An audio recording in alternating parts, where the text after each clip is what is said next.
Hello everyone! Welcome back to my channel.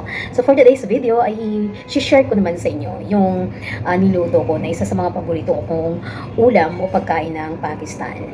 Actually, kapag nag-asawa ka ng isang Pakistani o kung interesado ka sa isang Pakistani o sa lifestyle and culture ng Pakistani, ay manood ka lang sa mga videos ko at marami kang matututunan. So kung yan nga, mayroon kang karelasyon, may asawa kang Pakistani at gusto mong malaman kung ano bang mayroon dito sa Pakistan at kung ano bang kultura mayroon sila at ano bang lifestyle. So, syempre kapag sinabi natin kultura, kasama dyan ang style, type of. So, isi-share ko sa inyo at talaga namang masarap siya. At syempre kapag tayo mga Pilipino nagluto, medyo konti nga lang yung nilalagay nating mantika. Yun doon lang magkakaiba. Pero nasa sayo kung talagang gusto mo yung luto talaga ng Pakistani na talagang lumalangoy sa mantika, then you can just add cooking more oil kung magluluto ka. Pero kung gusto mo naman ng style Pilipino talaga at talagang lutong Pinoy, then stick ka sa recipe ko o sa way ng pagluluto ko. Lagyan lang natin ng kaunting mantika. So, yan ang aking share sa inyo at ang food na ito o ang ulam na ito, ang tawag dito ay pakora curry. Kasi ito ay gawa sa pakora or gawa ito sa chickpeas flour. O yung ang tawag naman nila dito ng chickpeas flour is chana dal. So, ito ay gawa sa chana dal o chickpeas flour.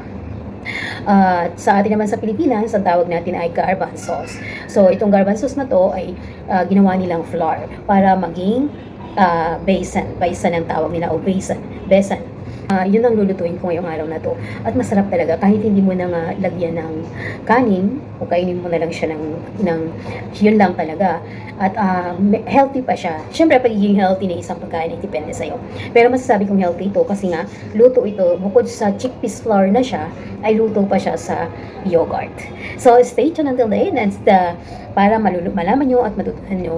Kasi kapag nag-asawa ka ng isang Pakistani o pumunta ka dito sa Pakistan o kaya naman ay nagbakasyon ka o kaya naman tourist ka lang o kaya may kamag-anak ka dito na gusto mong bisitahin o may boyfriend o may fiancé ka na taga rito sa Pakistan, at least may idea ka kung ano ba yung mga pagkain nila at ano ba ang tawag sa pagkain nito at kung paano ba ginagawa ang mga pagkain nito.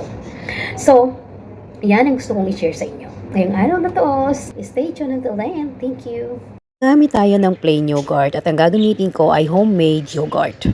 Gamitin ako ng blender, pero kung wala kayong blender, okay lang. Pwede ka naman gumamit kahit na anong pang mix. So, 1 kilo nga to ilalagay ko sa blender. At pagkatapos ay lalagyan ko ng 1.5 tasa ng besan or chickpeas flour.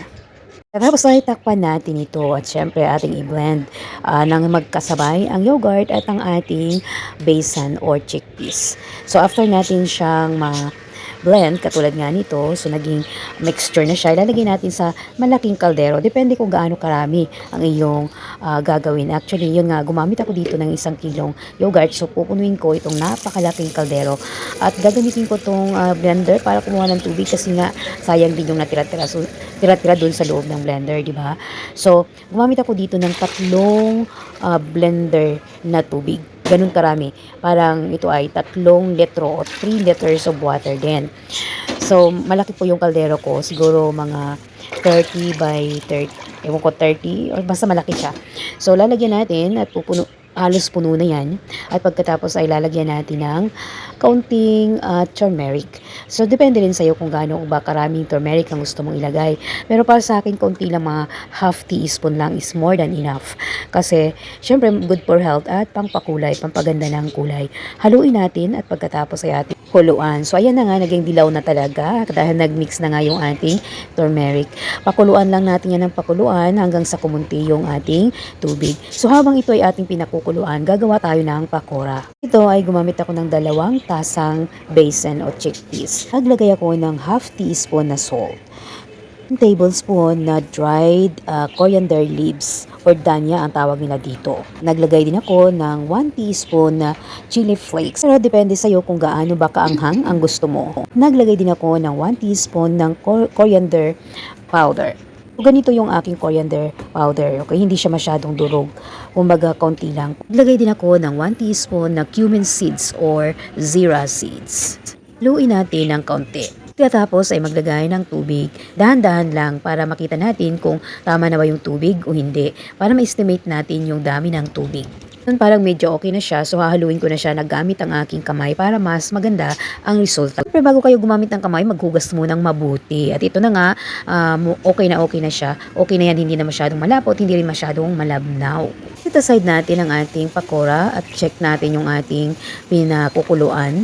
Mapapansin nyo, medyo bumaba na yung tubig, pero hindi pa yan. Kailangan pakuluan pa natin ng kaunti. Noon ay magpipito naman tayo ng pakora. So maglalagay tayo ng mantika. At tulad ng sinasabi ko, huwag masyadong painitin ng mantika. Yung tama lang para hindi tayo matilamsik.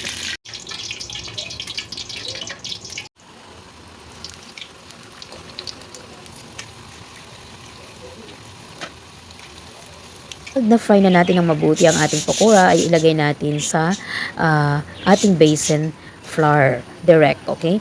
So, habang niluluto niya siya at naluto, ilagay natin ulit hanggang sa ito ay matapos o hanggang sa matapos ang ating pagpiprito. Ito nga mapapansin nyo talagang malapot na rin yung basin at luto na siya. Ayan, o diba? Tapos na ang ating pakora. Magiging ganyan siya. Dapat kumunti ng mga kalahati yung ating mixture na yogurt at basin. Tayin na natin itong susunod at natin ng 1/4 cup na mantika para ating ipa-fry ng kaunti ang ating whole or buong siling pula. At ito ay ipipito natin ng kaunti lamang at lalagyan din natin ng zira seeds. Tuhin ng kaunti lamang yung medyo nagbabrown siya ng kaunti. At pagkatapos ay ilagay natin sa ating pakora mixture. So ganyan, o diba? Guys, kailangan nyo rin siyang lagyan ng curry leaves. Okay, nakalimutan ko lang videohan. Ito nga ang ating curry pakora. Pwede natin siyang kainin with chapati, rice, or kahit na wala na, kahit yan na lang mismo. At yun nga ang ating curry pakora or yung pakora curry. Or bahala, hindi ko alam kung ano ba yung tamang pronounce, pero para sa ating mga Pinoy, ito ang tawag natin ay curry, ibaw curry. Meron tayong chicken curry, meron tayong iba't ibang klase ng curry din. Pero ito yung isa sa pinaka-paborito nila, yung pakora curry. So yan lamang at thank you so much for watching. If you're new to my channel, please don't forget to subscribe. See you on my next video. Bye for now!